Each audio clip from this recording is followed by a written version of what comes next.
Et voici la suite des événements. 24 décembre 1999, le coup d'État frappe. 24 décembre 1999, 24 décembre 2009, les 10 ans sont accomplis. Et qu'on a bien calculé, il n'y a pas eu de digne héritier pour diriger la nation ivoirienne. Et c'est à cause de cela, pour la destinée prophétique de la Côte d'Ivoire. La Côte d'Ivoire va commencer à retrouver petit à petit la paix vers novembre, octobre, novembre, décembre 2010. Les 10 ans, durant les 10 ans, il y a eu des tapages politiques, des outrages politiques. Les 10 ans sont accomplis. Il n'y a pas eu effectivement de digne héritier pour diriger la nation ivoirienne. Et je viens au fait, je mets un peu d'eau à votre bouche, vous qui êtes en ce moment en train d'écouter ce message face à vos écrans. L'auteur du coup d'État fut le président actuel, Laurent Gbagbo. Le coup d'État a été fait, disons planifié,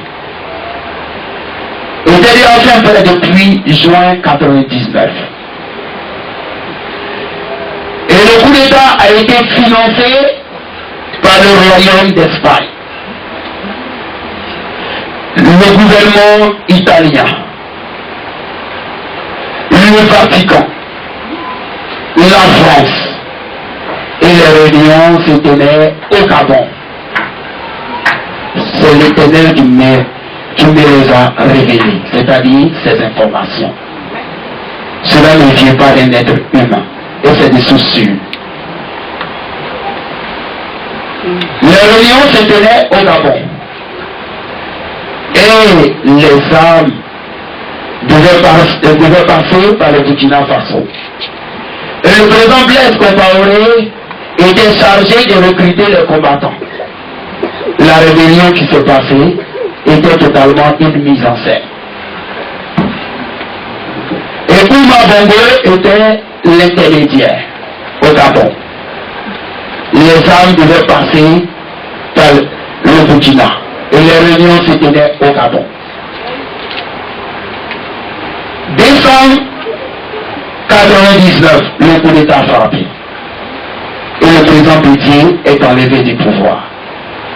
Mais ce que le président Gbagbo ignorait, c'est que le président Pétier était le fils adoptif du fouet Boigny. Mais à cause de l'alliance que Boigny a tissée en Israël, je vous le dis, et tout le monde sait que le président Pétier était le fils adoptif du fouet Boigny.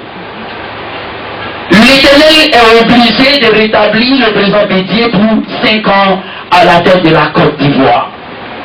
Voici la prospérité de la Côte d'Ivoire, prophétiquement parlant. L'Éternel est obligé de rétablir faille que faille le président Pétier à la tête de la Côte d'Ivoire pour 5 ans. Et c'est à cause de cela que les vraies élections en Côte d'Ivoire seront effectuées en octobre ou bien novembre 2015, après les 5 ans du président Pétier. Et à cause du coup d'État que le président Gbagbo a effectué, ayant pour soutien toutes ces nations que j'ai citées auparavant, qui ont financé le coup d'État. Mais au moment où le président Gbagbo se rend compte, il est pris à la gorge par l'inondation des actes de coup d'État. La rébellion ne devait pas durer lui ainsi. Ça a été débordé plus que prévu. Et les mêmes nations qui ont financé le coup d'État se retrouvent aujourd'hui contre le président Gbagbo. Il est maintenant délaissé, abandonné à son propre sort. L'ironie du sort, il est coincé. Et le président Ouma Bongo qui était au courant des réunions voyons la planification du coup d'État. À cause de ce coup d'État, l'Éternel est obligé de nettoyer la Côte d'Ivoire. L'Éternel est obligé de nettoyer le président Gbagbo ainsi que tous ses proches pour rétablir le président Bétier pour 5 ans.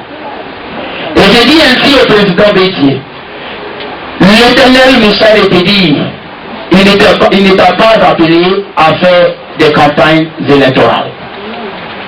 Il Michel était dit strictement ce matin, de t'asseoir tranquillement. Lui, l'Éternel va te rétablir pour 5 ans sans élection.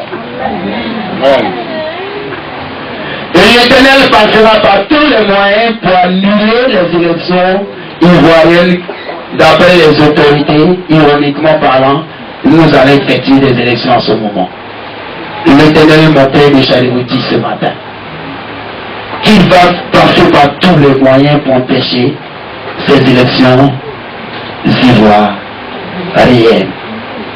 Parce que les vraies élections sont prévues pour octobre ou novembre 2015.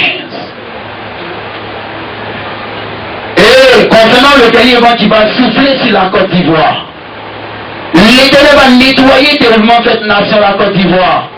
Parce qu'en Côte d'Ivoire, il y a des sacrifices humains. En Côte d'Ivoire, non seulement il y a eu le coup d'État, or l'Éternel a interdit le coup d'État sur ce sol ivoirien à cause de l'alliance de Fébanian d'Israël dont je suis le fruit. Tout cela, tous les proches du président Gbagbo seront tous nettoyés. Dieu les nettoiera bientôt dans le dernier mois qui va souffler sur la Côte d'Ivoire. À commencer par Amandine de Saint-Michel, le ministre de la Défense. Je cite bien les noms, parce que j'assume les révélations que je livre en ce moment à travers ces écrans. Le chef d'état-major, Mamou Philippe tombera durant le dernier mois qui va souffler sur la Côte d'Ivoire. Gadi Seri tombera. Bégoudé tombera. Désiré Tagore tombera. Tiakone tombera. Laurent de la Fologo tombera. Parce qu'il a trahi la mémoire de Fauboigny. Et l'ancien ministre de l'Intérieur également tombera. Léon Konakofi qui a vendu la mémoire de Fauboigny en trahissant Bétier. Serge Kassi tombera. Etc. Kasarati Edouard tombera. Le colonel Zobo tombera. Tous ceux qui dirigent les escadrons de la mort. Et parmi toutes ces autorités citées, il y a beaucoup qui boivent du sang humain. Avec des sacrifices humains. Le dernier vent consiste en ce sens. Un beau matin entre 3 heures et 4 heures du matin. L'Éternel ne vous donnera pas le jour. Les balles vont commencer à crépiter. Crépiter dans les rues. Les détonations d'armes lourdes dans toute la Côte d'Ivoire. Et l'armée sortira. Les deux ponts Charles de Gaulle et Fauboigny seront coupés en deux. Il y aura des affrontements terribles. Et le dernier vent n'est même pas loin. Le mois de septembre 2009 était le signe de départ. Et la BAE affrontera la gendarmerie. Les sapeurs-pompiers affronteront la marine. La douane affrontera les eaux forêts. Etc. Et il y aura seulement une petite partie de l'armée qui se rangera du côté du président Gbagbo. Une petite partie de la gendarmerie précisément. La grande partie de la GR et la garde républicaine se rangera du côté de l'armée rebelle. Tous les proches, les parents du général Kini, ce sont des prophéties que je suis en train de vous livrer. Ils viendront avec les combattants du Libéria. de la Guinée, de Burkina, pour soutenir l'armée rebelle. Il y aura des affrontements terribles. Vous verrez des corps sans tête. Vous verrez des ventres, oui, ouverts, avec des intestins gisant même le sol. Vous verrez des corps décapités. Vous verrez, oui, des corps totalement déchiquetés. Vous verrez plein de cadavres de corps habillés flottant sur la lagune comme dans la mer. Et c'est plus les corps habillés qui vont mourir. Et tous les Ivoiriens, que tu sois corps habillé, que tu sois homme politique, que tu sois un civil, et que tu as eu ta main dans le coup d'État depuis 1999, l'Éternel va t'utiliser pour boucler la crise ivoirienne et tu périras.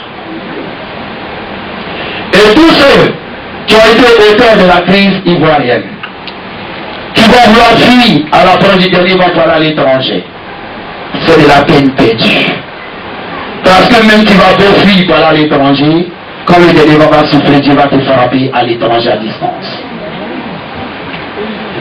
Les hommes politiques, les civils, les corps à pied, les éléments de l'armée, les gradés de l'armée, qui ont participé au coup d'État depuis 1999, l'Éternel Michel vous dit, il va vous utiliser tous pour boucler la crise ivoirienne. Et les corps habillés tomberont plus, parce qu'en Côte d'Ivoire, ce sont les corps habillés même qui braquent. Les corps habillés qui sont des escadrons de la mort. Les corps habillés qui escroquent, qui violentent les honnêtes citoyens. Les corps habillés qui dépouillent dans les rues en disant nous sommes dans un contexte de routine. Dépouillent les bons citoyens. C'est la raison pour laquelle l'Éternel va aussi nettoyer les corps habillés. En ce qui concerne les serviteurs de Dieu, l'Éternel Michel vous dit, beaucoup de serviteurs de Dieu seront nettoyés par l'Éternel. Beaucoup de mourront.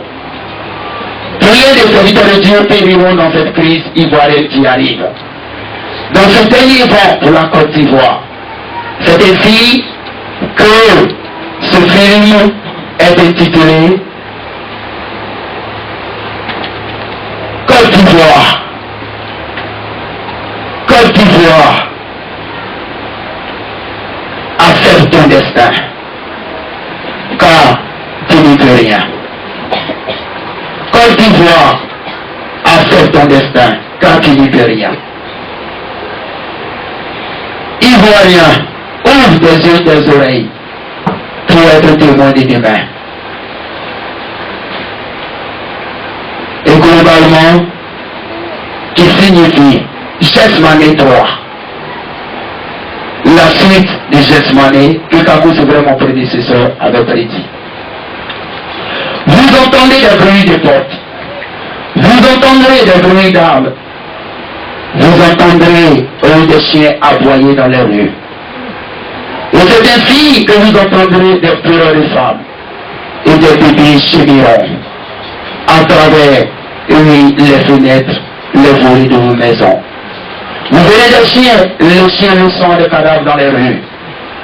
Et les bruits de portes retentiront dans les rues à même le sol. Vous entendrez le vent de l'angoisse souffler sur la Côte d'Ivoire. Côte d'Ivoire l'a dévergondé. Côte d'Ivoire l'a refoulé. Côte d'Ivoire l'a délaissé et Côte d'Ivoire l'humilié. Côte d'Ivoire l'égaré. L'Éternel nettoiera plus les serviteurs de Dieu. Écoutez bien cette prophétie parce que ce sont eux qui ont été censés enseigner la vérité spirituelle aux Ivoiriens, aux chrétiens ivoiriens, au peuple ivoirien. Ont-ils réellement reçu la révélation? La question est posée.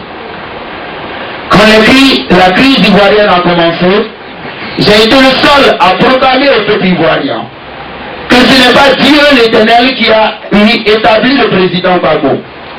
Le pouvoir du président Gbagbo ne vient pas de l'Éternel Dieu. Et Et tous les serviteurs de Dieu, les Corée, Moïse, Yaïdje, etc., ont proclamé, les Fénayodé, etc., que c'est Dieu qui a établi